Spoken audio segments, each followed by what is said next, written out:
Hello and welcome to another segment of Interviews That Matter. I'm your host Raj Mehta. Friends, in this segment we bring those guests who influence our lives. This includes elected officials, policymakers, heads of major organizations and other dignitaries. It is my sincere hope that the knowledge brought in by these guests will help our community. Today we have such guest. His name is Jim Gaughran. Jim is currently a chairman of Suffolk County Water Authority and he is running for election as a controller, county controller on November 4th. Let's meet Jim. Mr. Gaughran, welcome to the show, sir. Raj, how are you? Thanks for having me. Thank you for your time today. We normally start with the background of the guest. So I would like to know, I know you have pretty long time, 30 years, 35 years, whatever, in politics and the law. So let's hear from you, your background. Sure.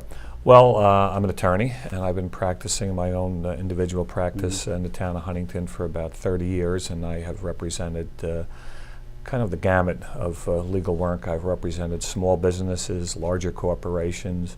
I've also represented a lot of individuals and families dealing with a whole bunch of matters. And that's a good private sector experience that I think will be valuable for me when I hopefully become the county's next controller.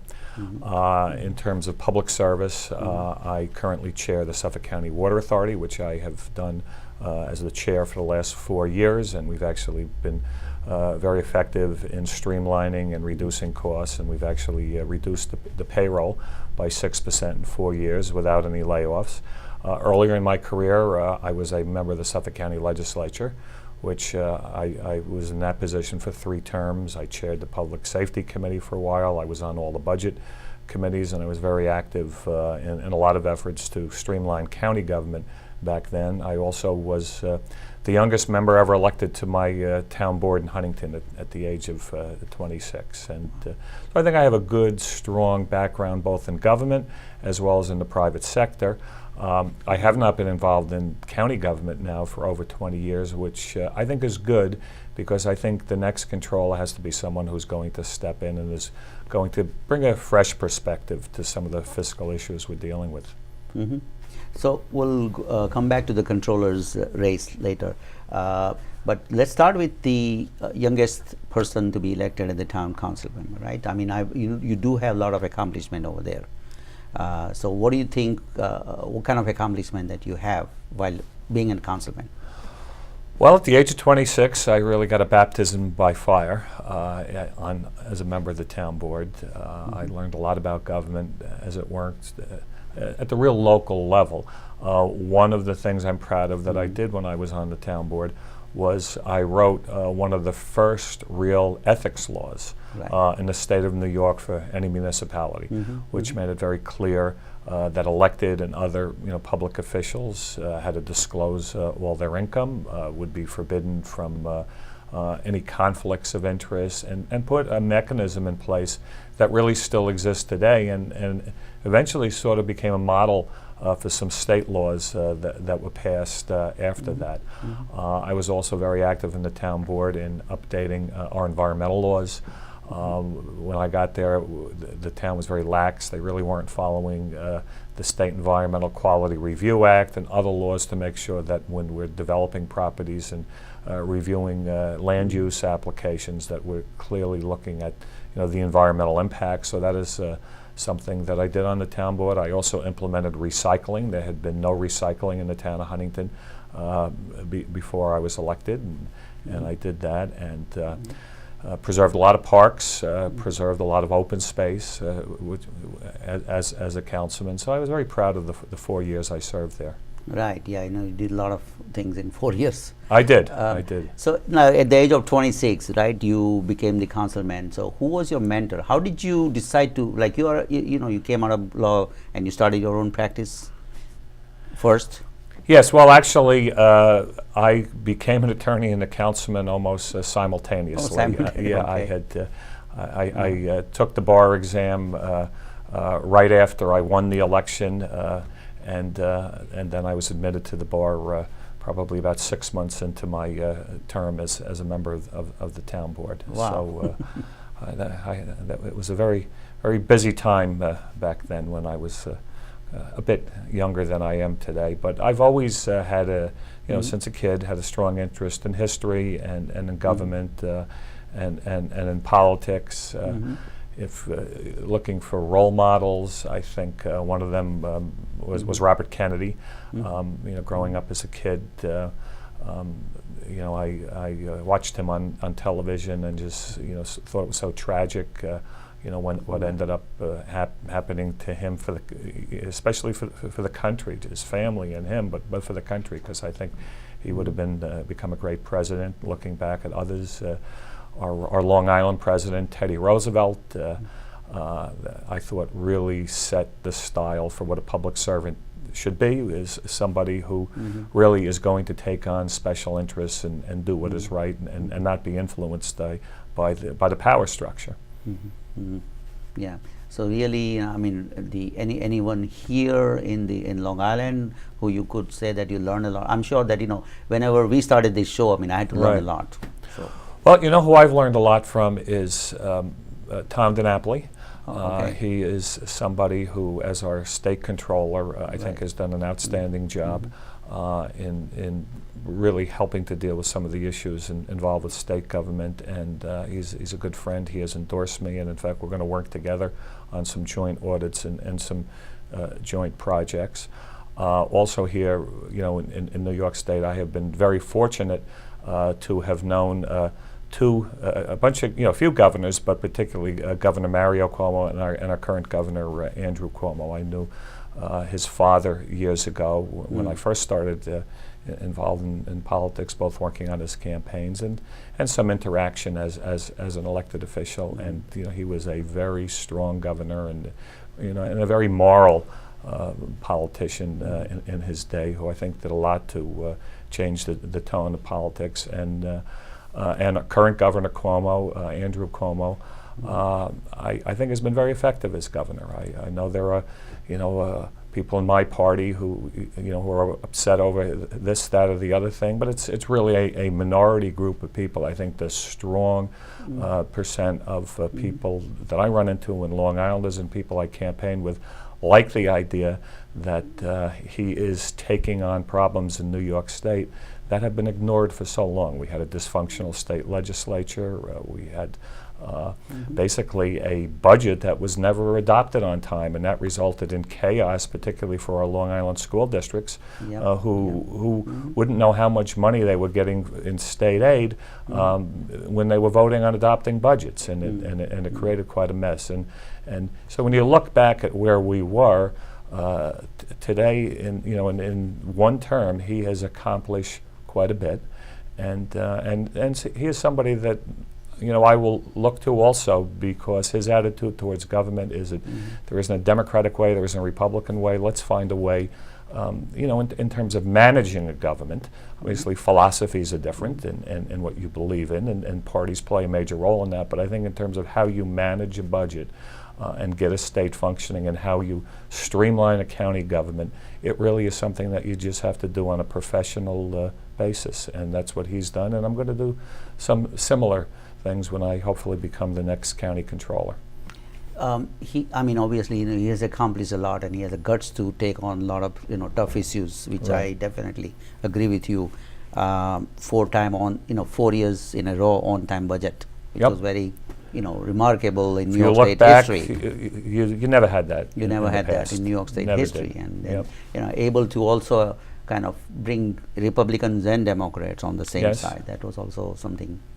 Well, that's something I will do as controller. I did it my entire career when I was on the town board, when I was in the county legislature. Currently, as the chair of the Water Authority, I work very closely with Republicans as well as Democrats, because once you get elected to office, that's what you have to do.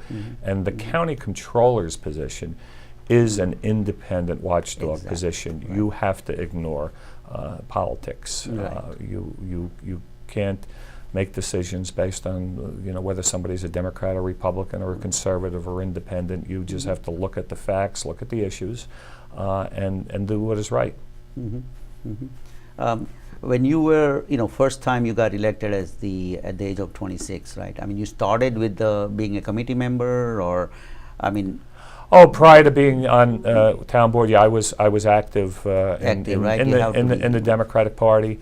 I had worked on campaigns, helping some friends get elected to office before I did, and before because party also has to nominate you, right? I mean, yeah, before nomination, you got to get something. Right, sure. No, I was So active in other campaigns and got to know other officials and kind of studied local government before I ran. Okay, and then you became also a legislator for the Suffolk County for 3 terms. 3 terms, 6 years. Yep, and that also you've done a lot of work over there at the legislator, being a legislator. One of the things that I'm very proud of there is that I was one of the co-sponsors of the 1/4% drinking water program, which has protected a lot of the Central Pine Barrens and a lot of thousands and thousands of acres throughout Suffolk County. We wrote a law that basically, when it made sense to purchase the land at the time, we bonded the money and purchased quite a bit of land so that we have preserved forever some of our critical watershed areas, not just in the Central Pine Barrens, but even in Huntington and outside the Pine Barrens areas. And so that was one of the areas I was very active in. I was also as the chair of the Suffolk County Police Department. I implemented quite a few reforms that I think, working with the dedicated men and women who ran the police department, that I think improved public safety for many, many years. So let's come to the controller's race. Currently, you are running for the Suffolk County Controller, and what prompted you to run really? Because right now there is no incumbent, as which we know. It's a term, right? There are 2 terms limit. I think it's 3 terms. The year is you could serve for 3 4-year terms. Oh, okay. What prompted me is that when I went and started chairing the Water Authority, and I had been kind of out of government for a while, it kind of sparked more interest in public service, and I saw that I could accomplish some things.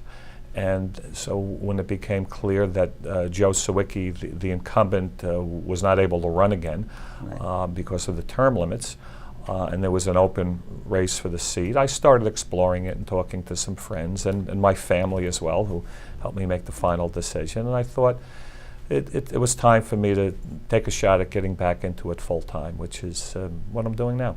Oh, good, yeah. So, I mean, you have a wide variety of experience in a private sector and a public sector, so that probably will help you with your new job once you get elected. I believe that it will, because I think just public sector experience alone, and there are a lot of great people who are in government who have, it's been primarily what they've been involved in. But I think when you can add the private sector experience, that makes sense, because you really get to understand how businesses operate, the difficulty of managing a private budget, whether it's a law office or a large corporation, and I think it gives you more sensitivity to your main role, which is to protect the tax dollar, to make sure that no money is being wasted, no money is being stolen, and you can find ways to help the county streamline so we can help deal with what is right now a difficult fiscal time. Right, yeah. Suffolk County has a deficit, and county executive is working hard to fill the gap, but it's not that simple. No, it's not, because the deficit did not develop overnight. It developed perhaps over a period of 10 years. So I think some poor fiscal planning in prior years. Complicating that, of course, was we had the Great Recession in 2008, which significantly reduced the county's sales tax, and the county relies quite a bit on sales tax as revenue to fund the county budget. Steve Malone has been working very hard to, along with the legislature, including on a bipartisan basis pretty much, to try to unravel this and to try to dig out. But the problem is so severe that it's going to take much longer to deal with this. And I feel, as county controller, based on some of the things I've done in other roles, I can assist the county in coming up with ways that perhaps we can streamline functions, streamline departments, and find some cost savings, so that we can help dig out of this. One of the most important things we have to do is to get our bond rating up. We have a AAA bond rating at the Water Authority. I'm very proud of that, and the great men and women who work for us there are the ones who have helped to really accomplish that. We need to do the same thing for the county, and there are a lot of areas where I think I can be helpful working with the executive and the legislature to help reach that goal. Can you, I'm sure that you have a plan in your mind, let's say day one, when you get into the office, and what do you do, how you're going to help? Because this year is gone, next year now, look for next year. Well, the County Controller's office is a fact-based office, so you can't go in there and prejudge and just assume you know where you have to look, what the answers are, and what the results are going to be. You have to go based on facts and, to some extent, your gut, where you think you need to begin, whether it's to audit or review or take something on. There are a number of areas that I'm going to look at. For example, automobiles. Okay. One of the things that I'm proud of at the Water Authority is that we reduced by 2/3 the number of cars that were being taken home by exempt employees, to a large extent for commutation purposes. And I think there's a lot of that still going on in Suffolk County, and I think a exempt employee, a high-ranking exempt employee, in most cases, unless they have a 24/7 job where they have to get up in the middle of the night and do something, I don't think there's any need for them to have a county car that's used primarily for commutation purposes. Right. So I'm going to review that very carefully to see if we can do that, because if we can reduce the level of cars, you could also then take those cars, put them into the county's fleet, and modernize the fleet, save some money, and of course you're saving money across the board, by not operating certain cars that are no longer needed. It may be considered a small area, but it's an important area. I'm going to refuse to take a county car as controller. I refuse to take one as the chair of the Water Authority. I think it sets the example. But it is an area where we could actually save probably millions of dollars. I'm going to look at that. I'm going to look across the board at the payroll system of the county. One of the primary responsibilities of the county controller is to review the payroll each pay period, as well as to audit payrolls and to make sure that we're in compliance with laws, and also that the timesheets themselves match up to the work that was actually done. And I'm certain that the vast majority of county employees earn every single penny and probably work more hours than they actually get paid for. But looking at audits that Tom DiNapoli has done of various municipalities, and my own experience in government just tells you that when you have such a large workforce, there's probably going to be some issues there as well. Yeah, actually, I read Tom DiNapoli's email every week that, he does audits for all these various departments, and, it's surprisingly that you find, so much, pockets where you can really revive that and save money for the taxpayer. Well, that's the job of a controller. It's the state controller, the county controller. And I'm probably not going to make a lot of friends in this job, because you're going to have to dig and find things, and some people are going to be doing the wrong thing. In some cases, it may just be people who didn't understand that this law was in effect, and you're not following it. And every once in a while, somebody just thinks they're going to cut corners and take advantage of the taxpayer, and I'm going to make sure that I find them and stop that and go after them where there's money to get. Good, very good. We'll take a short break and we'll be right back. Please stay with us. Welcome back to Interviews That Matter. I'm your host Raj Mehta. We are having a conversation with Jim Gaughran. He is running for a Suffolk County Controller's office in this November. Welcome back, sir. Thank you, Raj. Yep. So we were talking about controller. Like controller's duties is to audit all different departments within the county and help county save money for the taxpayers. Now, historically, obviously, tax never goes down. Is there a way to reduce the tax, or you're going to just kind of keep the same? That also is good for us, right? Well, My job as county controller is Right. not going to be to decide whether taxes go up or go down. My job is going to be to try to see where we could save money, recoup money, so that hopefully the results will be that the county legislature will not have to raise taxes, and if there's opportunities to cut, they will cut. Because I think the worst part about government is when you actually see money being wasted and money being stolen. Those are our hard-earned tax dollars, and to the extent I can really dig in and find millions of dollars of potential savings over probably a long period of time. Once you implement some of these reforms, that hopefully will go a long way towards helping the county deal with this budget crisis. See, shared government services, right? Controller DiNapoli is very much, for that, and that can result into a lot of savings in the cost.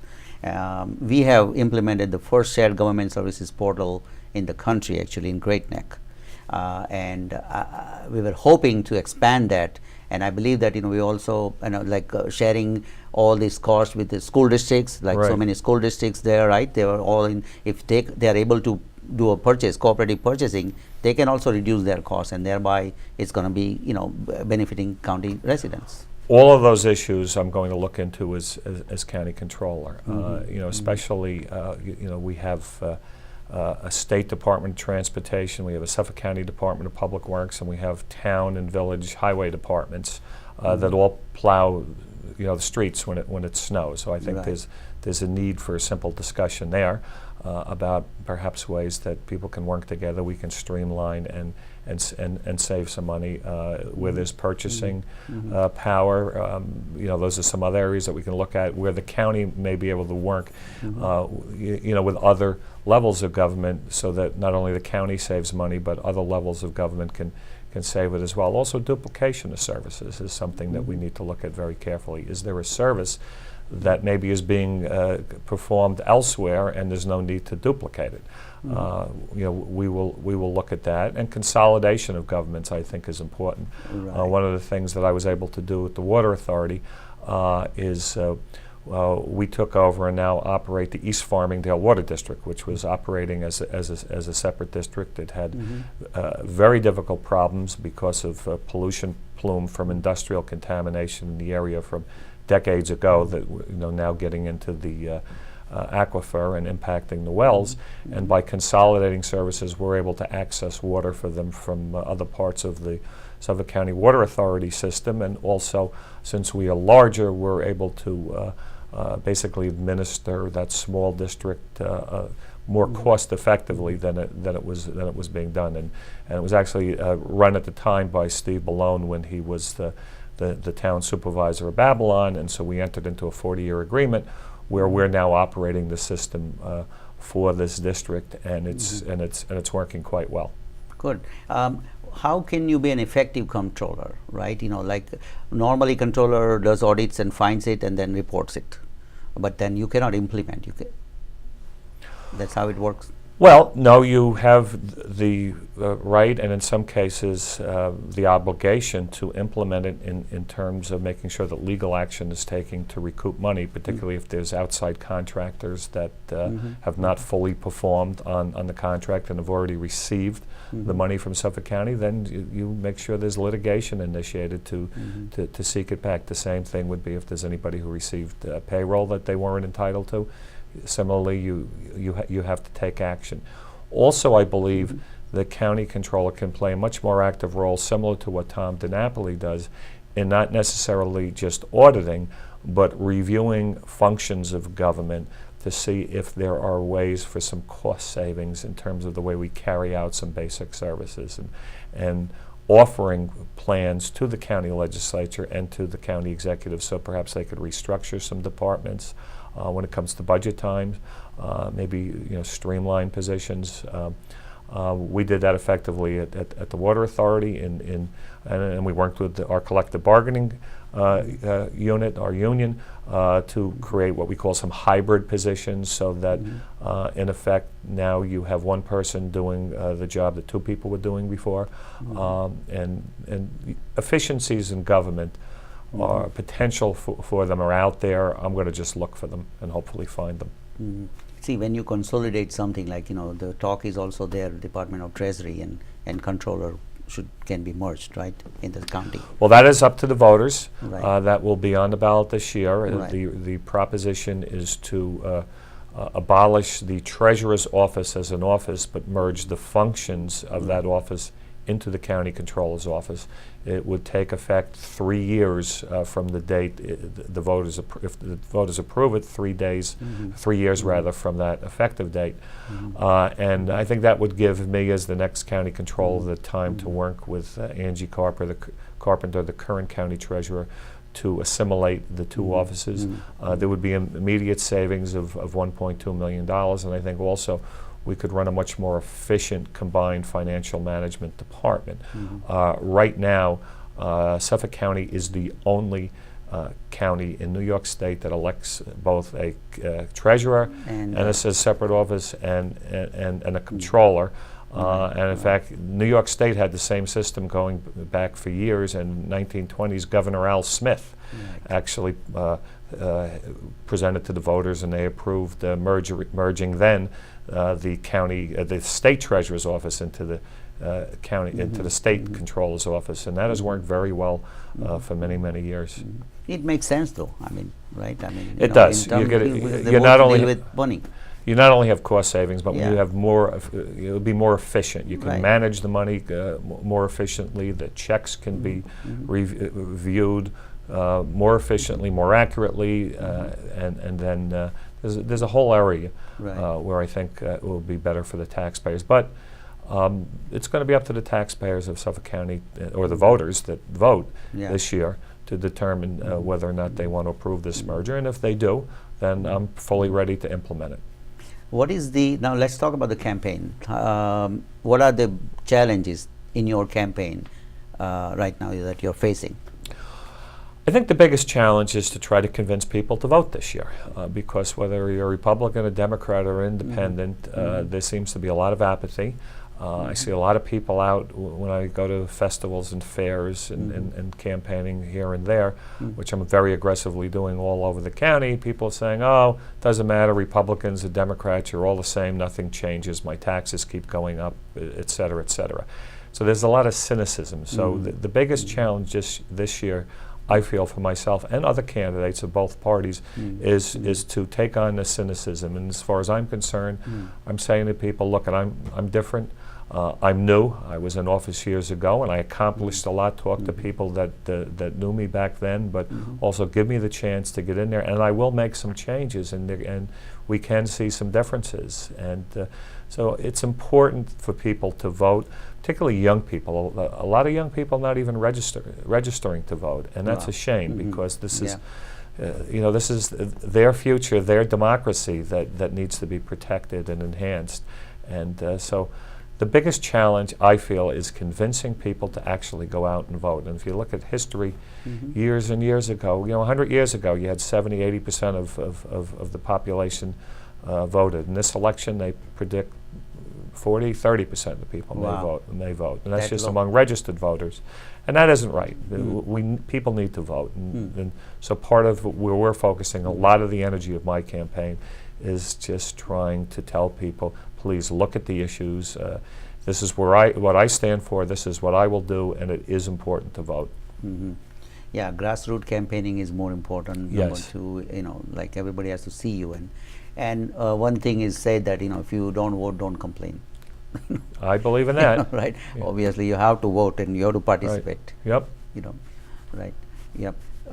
So we want to wish you all the best. Now Rich Schaefer is obviously a great leader, and he has really done a marvelous job for the party. Yes, he has. And he's also like behind you and all that. Yes, and plus, governor's race this year also may help you. I think there will, certainly I'm getting, help from Chairman Rich Schaefer and the Democratic Party and the rank and file members of the party, and I'm grateful, very grateful that. I'm also getting support from a lot of friends who are, Republicans and conservatives and independents party members. In fact, the Conservative Party, for whatever reason, is not running a candidate this year, and so I am actively seeking the votes of enrolled conservatives, and I think I'm getting a lot of them because of my background as a fiscal conservative and my pledge to really try to streamline county government. Good, very good. Your final message to the viewers, please. My final message is you can go to my website, GaughranForSuffolk.com, take a look at what I've done, our campaign, what we're talking about. You can contact me directly there, and I'll get back to you. You look at my background, look at what I'm talking about, what I would like to do as a county controller, and please consider me and come out and vote on November 4th. Good. Thank you so much. All right. Thank you, Raj.